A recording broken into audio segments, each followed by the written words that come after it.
In this assignment, we're going to learn how to mix paint to match color. What this is a printout from a movie. And within this movie, what we've done is we've pulled out different colors and learned how to mix pigment to actually match the color we're looking at. This assignment is twofold. First off, it will teach us how to mix color. The other thing it's going to do is it becomes a visual dictionary for us. If we, as we approach different illustration assignments, design assignments, we can create a sense of what color palettes look and what designers are choosing if we have a bunch of these studies. Now, if you have a printer at home, great, go ahead, print out your movie scene. If you don't, you can turn around and find something around the house which is printed. So this is a mail ad that I've gone ahead and pulled 4 colors out of. If you want to limit it to 4 colors, that's fine. The first tool we're going to use, or we're going to make in order to complete this assignment, is a viewfinder.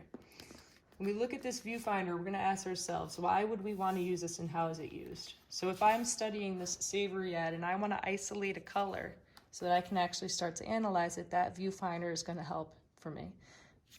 Now, why would we want to isolate a color? If we go back to our other assignments, let's take a look real quick. We know that color interacts with other colors based on its relationship, property-wise and location. So what we have right here is we have the same green. We put it on a different color, a red, or we put it on blue. It starts to change the appearance of that green.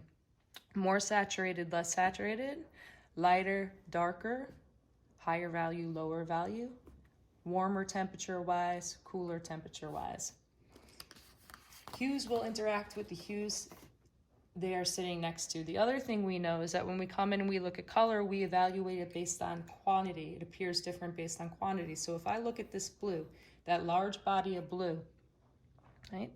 And then I have that same exact blue, but I have a very small amount of it. This blue in that small amount is going to appear different than the blue in the larger amount.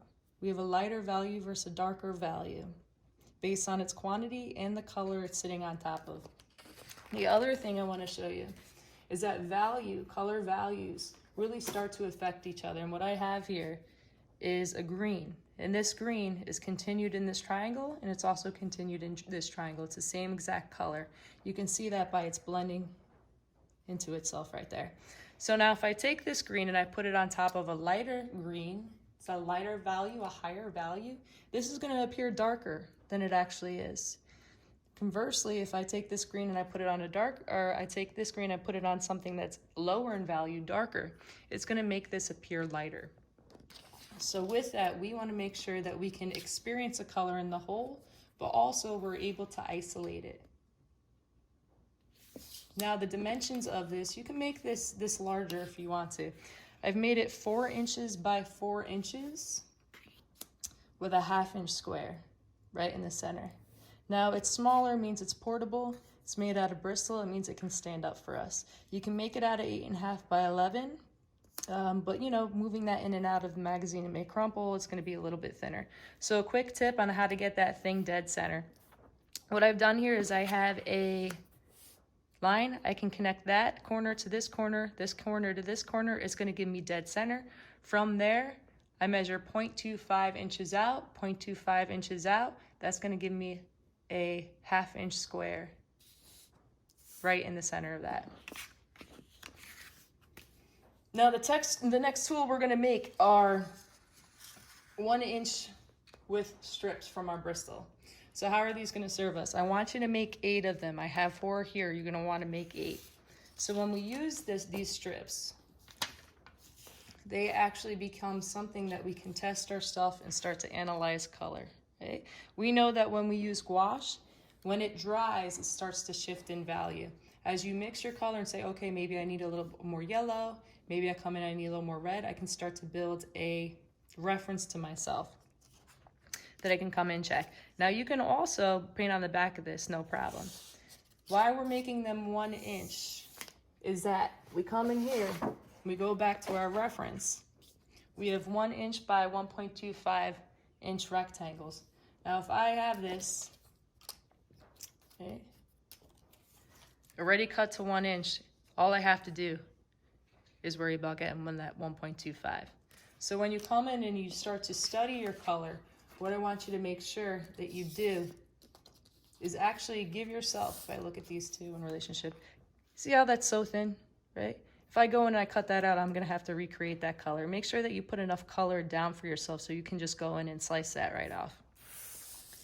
Now the next thing I'm going to do with my 1-inch strips is I'm going to make a color thermometer for myself.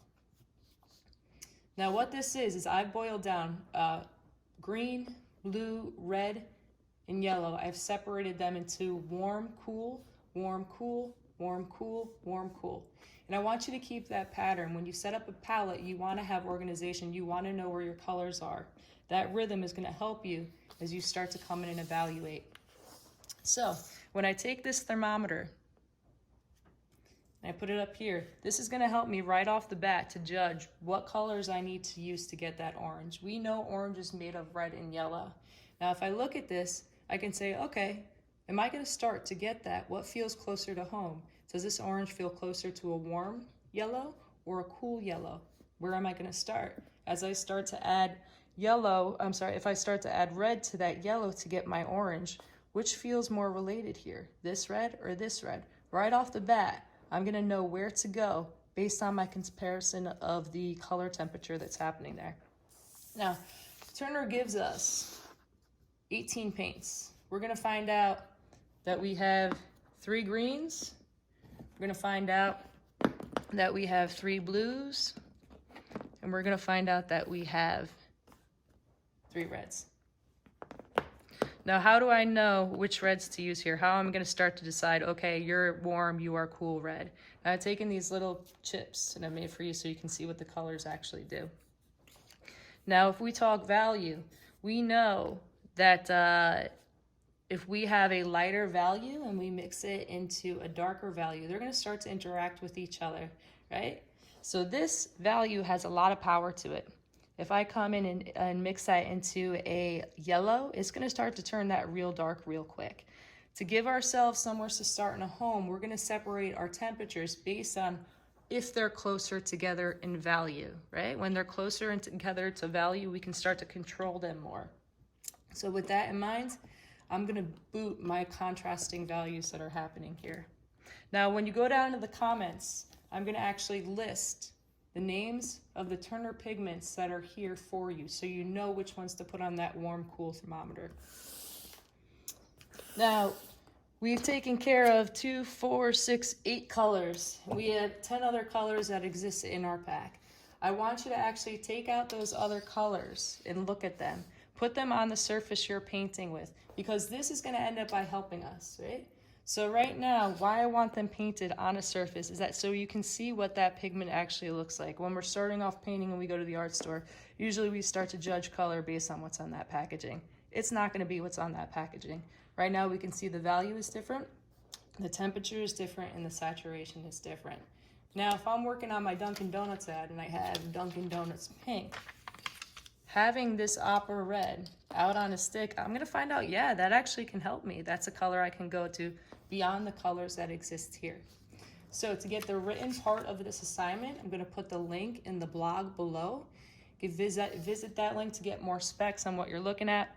Part 2 will be posted for you tomorrow. Part 2, we're going to go into actually how you mix these colors. We're going to put our pigment out and